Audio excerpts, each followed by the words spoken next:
So we'll start by opening up the paper clip.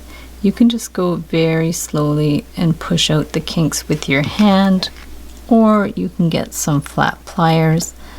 If you don't have a paper clip, you can use 20 gauge half hard wire or 18 gauge wire, and you'll need about 4 inches of wire. Once you have it opened up, get a round form. This is a Crayola marker about the size of your finger.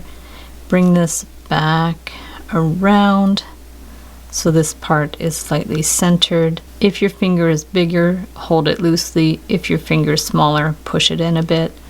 And then take these 2 wires and just twist them around so they catch each other there. So it'll look like that, and we'll remove it.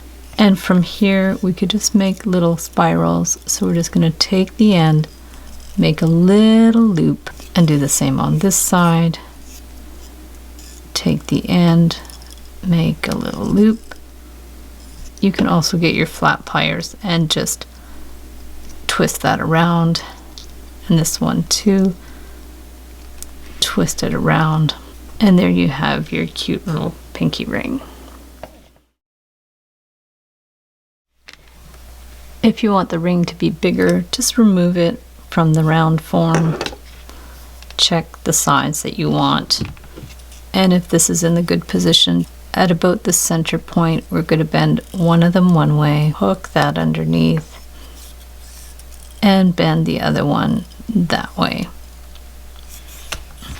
So they're hooked in together, and then you can just push them like that. So they are hooked in there, and it still fits your finger.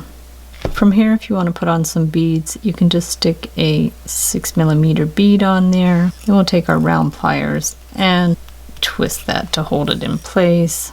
And you could get another bead here.